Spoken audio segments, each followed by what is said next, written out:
amigos, continuamos con el programa. Vamos a enlazarnos en este momento con don Francisco Huerta Benítez.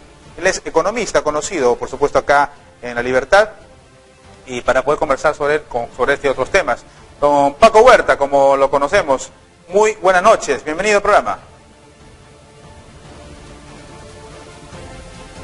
¿Se escucha? A ver, parece que no lo escuchamos. A ver, don Paco Huerta, buenas noches. Buenas noches, Gabriel, gracias por la invitación. Ahora sí lo escuchamos muy bien. Bueno, don Francisco Huerta, ayer el hecho de escuchar esta reactivación económica a través del programa Arranca Perú va a generar más de 1 millón de empleos, es lo que dijo Martín Vizcarra. Eso, digamos, suena alentador. Estamos en las condiciones ya para que se inicien estas grandes obras, sobre todo de infraestructura, para julio, o ¿cómo lo observa usted desde su punto de vista, desde su análisis como economista? Bueno, este dispositivo debe aprobarse el miércoles y ya debe estar rigiendo de jueves o viernes a más tardar. En efecto, es cerca de 6.500 millones de soles que genera 1 millón de empleo, como dices. Para el caso de La Libertad, si consideramos como referencia la población que tiene La Libertad, nos estaría, digamos, sería una inyección directa de alrededor de 390 millones y alrededor de 60.000 empleos, ¿no? Gran parte de eso, alrededor del 61% de esos 390 millones, o sea, más o menos 235 millones, serían para mantenimiento de carreteras vecinales, ¿no es cierto? Aquí en La Libertad hay 5.000, poco más de 5.000 kilómetros de carreteras vecinales, la mayoría en mal estado y con una brecha de 96%. Entonces, sí tendría no solamente efecto en el empleo, sino también tendría el mejoramiento, el mantenimiento de estas caminos vecinales, un efecto importante, no solo en el empleo, sino también en la productividad, ¿no? Y también hay viviendas, hay el programa Trabaja Perú, que en conjunto completarían los 60.000, alrededor de 60.000 empleos, ¿no? Ok, entonces digamos, se están presentando las condiciones para que, en efecto, esta reactivación económica a través de las obras de infraestructura pueda efectuarse con un despegue, digamos, favorable a nivel no solamente de todo el país, sino específicamente de La Libertad. Cierto, sí esperamos que sea rápida la implementación, ya deben estar avanzando ya, porque ya se supone de que va a ser aprobado y esto debe caminar rápidamente en las próximas. Primero que en el fin de semana deben salir todos los dispositivos legales, o sea, por sectores, ¿no es cierto? O sea, transporte, el MTC, por otro lado, Ministerio de Trabajo, producción. Entonces, todos lo referente a Arranca Perú debe estar saliendo a más tardar el domingo, sábado, domingo, para que comience el día lunes digamos, que arranque Perú, ¿no? Entonces, y eso es positivo, ¿no? Es positivo porque nos encontramos en una situación bastante difícil en nivel de capacidad de producción y empleo, que el gasto fiscal tiene un efecto multiplicador importante, ¿no? Y eso es bueno. Se requiere la rapidez, la respuesta rápida, porque este es un show, una inyección para compensar, buscando compensar, no es posible compensar, buscando compensar el esfuerzo que ha significado para todo el país y la región en particular estar hasta fines de junio, claro, digamos, confinados, ¿no? Bueno, todavía desde el gobierno regional no se ha dado a conocer ampliamente sobre qué tipo de obras son las que se reactivarían con este paquete de Arranca Perú. No sé si usted tiene conocimiento sobre el particular o de repente qué tipo de obras son las que deben de empezar, porque ayer se hablaba, por ejemplo, de construcciones de colegios que han estado algunos en stand-by a través de la reconstrucción con cambios, por ejemplo, vías, como lo hemos mencionado también, pero ¿qué tipo de obras específicas en La Libertad tienen que tomar prioridad cuando se reabra este tipo de proyectos? Claro, hay además de las carreteras vecinales, ¿no es cierto?, que va el 61% de inversión de todo el monto se va ahí al MTC, lo va a manejar directamente. El resto, obras, hay un inventario en el gobierno regional de obras que serían. Lo que esperaría sí aguardar es el detalle, la letra chica que sale en el dispositivo, ¿no es cierto? En el dispositivo nacional sale qué obras se harían y en qué lugares se harían, ¿no es cierto? Y eso se compatibiliza rápidamente con las necesidades que se tiene, eso no habría dificultad, ¿no? Sino que salga la norma y eso lo definen a nivel nacional, ¿no? Claro, ahora, de todas maneras sigue siendo un tema pendiente Chavimochic, ¿no? Porque justamente si antes de la pandemia esto estaba estancado, no tenía un rumbo, no se sabía si es que se podría superar esta paralización. Durante todo este tiempo quizás esto ha estado seguramente más encarpetado. Podríamos decir que en cuanto a la reanudación de las obras de Chavimochic, ¿no tendríamos que tener expectativa durante este año por lo menos? ¿Cree usted que ese año está perdido, un año más para la reanudación de las obras en este proyecto especial tan importante para toda la región de La Libertad?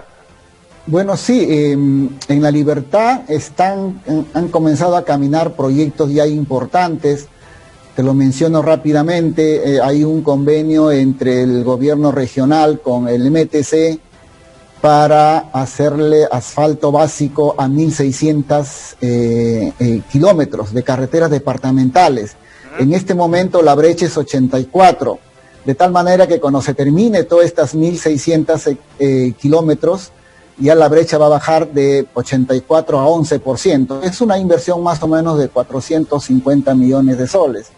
Otra inversión que también ella está caminando es hacer la carretera digital, ¿no es cierto? En particular en la zona andina, eso es muy bueno para igualdad de oportunidades y ahora que se ha acelerado el uso de la tecnología digital para trabajar eso. O sea, eso es también, ese más o menos 128 millones de dólares. Y hay proyectos grandes para la reactivación, la modernización del Puerto Salaberry, ¿no es cierto?, 273 millones de dólares, la ampliación a casi 4 veces su capacidad de aforo del aeropuerto en 44 millones de dólares. Es decir, hay varios, y lo que se está haciendo el gobierno regional ya en siembra y cosecha de agua, ¿no es cierto?, con un enfoque territorial que en otro momento lo podemos desarrollar en detalle. Sin embargo, existe el proyecto, como tú bien mencionas, que está pendiente, que ahora se necesita más. Antes yo siempre sosteníamos que eso se debe hacer. Si existe un problema legal, judicial, que siga su espacio, que siga su carril, que se vea la forma y si hay cosas, se sanciona con las normas. Lo que no se debe poner en discusión es la obra, por razones, no solo porque se pierde el costo de oportunidad de empleo y producción, sino porque se va deteriorando la obra física. El gobierno regional estuvo interesado en impulsar, luego dijeron que se pasaría al Minagri, sin embargo se quedó ahí, ¿no es cierto? Se quedó ahí, no hay respuesta. Lo que sí esperaríamos que en el corto plazo se haga porque es decisión política, ¿no? Es decisión política que se haga, no es técnica, es política. Que esto ahora más, si antes era necesario, ahora es bastante necesario por el nivel de desempleo enorme que tiene la región y que lo necesita. Esto del Palo Redondo debería hacerse en el muy corto plazo, se requiere una decisión política para hacer, como pasa también en el sur del país con las mineras, ¿no es cierto?, de que deben hacerse.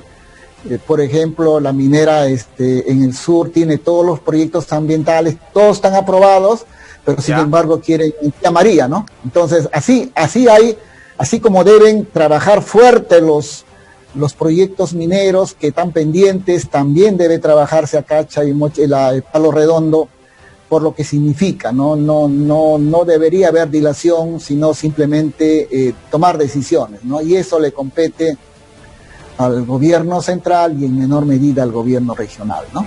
Claro, aunque sabemos que esto, aparte de la importancia de que se reactive este proyecto Chavimochic, hay un problema legal ahí, un problema contractual, ¿no?, que no cumplió ni el gobierno regional, ni en este caso la empresa concesionaria, ¿no?, que es Rañé Montero, con Odebrecht, recordemos, y aparte, pues, por este problema que está afrontando de manera legal, ¿no?, por un tremendo caso de corrupción conocido como el caso Lavallato, por ejemplo, ¿no?, o Lavajato, como lo conocen. Definitivamente, eso hace ver, por eso le preguntaba, quizás la lejanía en que se pueda reactivar. O sea, este año podríamos, y hay que ser sinceros, de acuerdo a su perspectiva que tiene usted como analista en la economía, o sea, considera que Chavimochi este año no va a poder ser reactivado con todos estas aristas que se tiene, o puede servir de repente, como muchas veces pasa en el país, ¿no? Sacan a flote un proyecto en medio de una circunstancia distinta. Por ejemplo, la pandemia podría significar como una especie de cortina de humo, o sea, en el buen sentido de la palabra, para que por lo bajo, digamos, se pueda reactivar Chavimochi. ¿Cree que esto es así o definitivamente Chavimochi no va a reactivarse este año?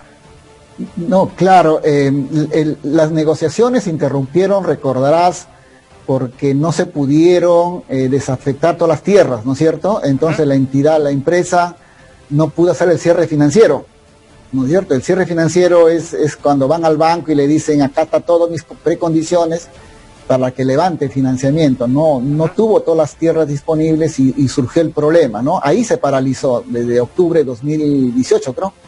Entonces, octubre, noviembre de 2018, y de ahí se escapó esto del Lavallato, y en efecto hay empresas involucradas. Yo decía de una manera pragmática, no es que dejemos de lado el tema judicial, ¿no es cierto?, ni que se le lave la cara, sino simplemente ese es fruto de un acuerdo, de un arreglo, donde la parte que está ahí seguirá su curso. El otro es una parte técnica de costo-beneficio monetario que avance, ¿no es cierto? Que no involucre una cosa con otra. No estaría bien que le digan, tú comienzas a construir y todo lo que has hecho nos olvidamos. Eso no sería correcto en ninguna parte. Pero claro, sí decir lo otro, que siga su trayecto, porque sabemos cómo están las cuestiones legales, ¿no? Cómo está el Poder Judicial, se demora. Eso, que siga su proceso, pero trabajamos la parte técnica, se conversa se le da la parte técnica, se pide una anuencia de Contraloría, si fuera el caso, y se arranca, ¿no? Si Contraloría, por ejemplo, ve que la cosa funciona, que la parte técnica va a solucionar problemas de empleo, de producción, y la otra parte sigue su carril, como si fueran compartimentos estancos, claro, muy bien, se podría comenzar, ¿no? Pero es cuestión de separarlo, no eliminar una a otra, sino separar ambas cosas y que sigan su desarrollo independiente, y eso sería lo más sano para la sociedad, ¿no es cierto? Claro, y lo que no sé qué opinión le merece el hecho de que, el destino parece marcarlo así, la paralización nace con un gobierno del Partido de Alianza para el Progreso y continúa con un gobierno apepista también, ¿no? Y ahora sabemos que las prioridades son otras. Está el tema sanitario, es lo más prioritario, ¿no? Por ejemplo, hace un momento estábamos hablando de la implementación de un hospital provisional allá en el Colegio Ramón Castilla, y que se va incluso a poner una planta de oxígeno. O sea, todos los esfuerzos están centrados en ello. Y nuevamente, un gobierno de esta factura, con un partido político que no han sabido sobrellevar esto, ¿no? ¿Y qué reflexión hace sobre eso justamente, no? Bueno, sí, y recuerdo que este contrato, he revisado un poco los tiempos, se firmó en el último tramo del gobierno aprista, ¿no? O sea, se firmó el 2014, contrato. Con gobierno de Murcia. Exacto, se firmó ahí. Parece que se hizo una firma un poco apresurada, porque yo firmo cuando sé que las tengo todas consigo, casi todas, pero resulta que después no se habían liberado las tierras, y eso es un obstáculo y eso es penalizado, eso es lo malo, se penaliza. Lo que sí habría que decir, que la gestión anterior no supo gestionar, recibió una papa caliente cuando las tierras no eran liberadas, y no lo supo gestionar, y fue pasando sin pena ni gloria, y recién este gobierno actual del gobierno regional intentó desatar ese nudo, pero ya el tema Lavallato había logrado dimensiones altas, ¿no es cierto? Entonces el gobierno nacional por razones de cautela, decidió dejarlo ahí, ¿no? Postergarlo y decir, vaya al MINAR y ya veremos, así lo estuvo ahí, pese a que decía de que sí podía apoyar, que sí salía, que vamos a evaluar. Lo cierto es que fue también retardado, entonces el esfuerzo de esta gestión se cayó y se quedó ahí, ¿no? Pero yo diría que ahora se dan las condiciones, deberían darse las condiciones, digamos, sin sacrificar la parte legal judicial, sin sacrificarlo, estrictamente técnico, y el empleo, fundamentalmente es el empleo que puede generar, que es importante, ¿no? Claro, no, porque sabemos que son alrededor de 600.000 puestos de trabajo, por ejemplo, ¿no? Que se generaría solamente con la reactivación de Chavimochi.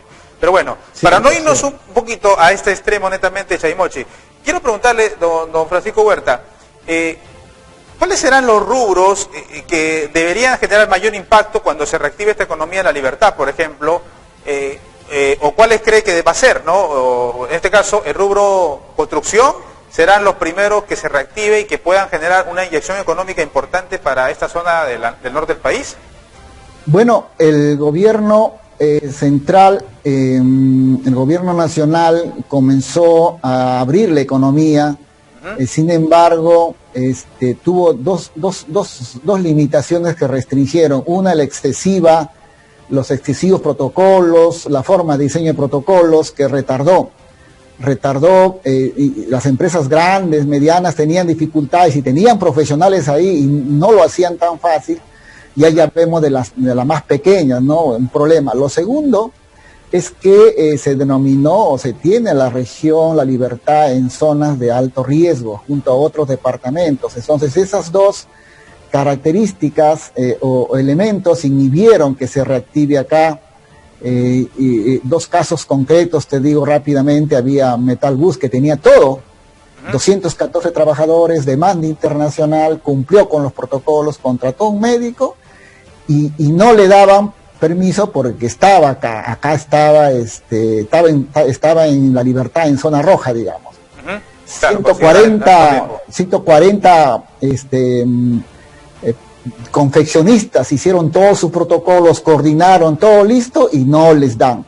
Entonces ese excesivo celo del gobierno, y es bueno que ayer escuché a la ministra señalando que uno de sus, cuando le dijeron, le preguntaron cuál sería unas autocríticas, ¿no? Porque no todo es perfecto, ¿qué autocrítica? Y me gustó la honestidad de la ministra cuando dijo, sí, creo que le hemos puesto excesivo celo al tema de salud y no le hemos dado peso al tema de reactivación. Entonces reconoció implícitamente que se le fue la mano, entre comillas, ¿no? No debió, porque nosotros comunicamos, yo personalmente conversé, le expliqué. Entonces acá para reactivación 2, y felizmente, fíjate, han ido flexibilizando, se han dado cuenta recién en la segunda etapa, el domingo, el último, ha salido una norma, donde ya solamente será un protocolo, ¿no es cierto? Un solo protocolo MINSA, y cada sector deberá cada sector autorizar.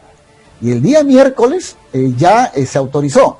El día miércoles pasado se autorizó ya de que el sector construcción, ¿no? Que el sector construcción comience a operar y comience a operar los grandes proyectos con todos sus protocolos. Sin embargo, en La Libertad todavía hay limitaciones por esto de la zona contagio. Y los indicadores que también elaboramos y los seguimos día a día, o a máximo dejando un día, le hacemos los análisis, arrojarían que en La Libertad hay dos indicadores clave para que ya no sigamos en la zona de alto riesgo. ¿Cuál es? Uno es el factor R, factor de producción, que hasta ayer estaba en 0,95, o sea, menos de 1. Y ya hace desde el 1 de junio ya viene cayendo 1,23, 1,22, o sea, viene cayendo 1,19. O sea, anda muy bien. Y el periodo de recuperación, el periodo de duplicación, que es otro indicador clave, el periodo de duplicación de contagiados, ayer llegó hasta 31 días, y el promedio del mes está en 21 días, y el periodo del mes de mayo está en 15, y el periodo del mes de abril está en 9, es decir, primero está bajando el factor R, lo cual es muy bueno, es capacidad de contagio, menor a 1, y lo segundo, digamos, el periodo medio de crecimiento, de duplicación de contagiados está subiendo. Ambos indicadores son buenos que llevaría, hemos sugerido ahí en informes que debían revisar realmente el Ejecutivo y no habría mucha razón para que La Libertad siga con alto contagio, en las zonas de alto contagio, y eso permita, libere para comenzar realmente a reactivar. Y un tema interesante también de retraso, el domingo salen, habrás recordado este domingo sale que digamos los centros comerciales podrán operar, pero no acá en La Libertad, y solamente puerta cerrada, lo cual era una cosa descocada, porque debe abrirse a toda la cadena productiva, ¿no? O sea, quién le vende, a quién le compra. Y recién mañana o pasado, mañana debe estar saliendo ya la norma donde se dice los centros comerciales también podrán abrir la puerta, ¿no? Abrir su puerta y atender al público, pero con protocolos. Pero debería ser también en los próximos días, quizás no mañana, a lo más el fin de semana, donde se diga La Libertad se le libera de las zonas de alto contagio porque sus indicadores sanitarios han tenido un buen comportamiento en los últimos 10, 12 días, lo cual es cierto y esperamos que así sea. Claro. Bueno, veremos qué pasa en realidad,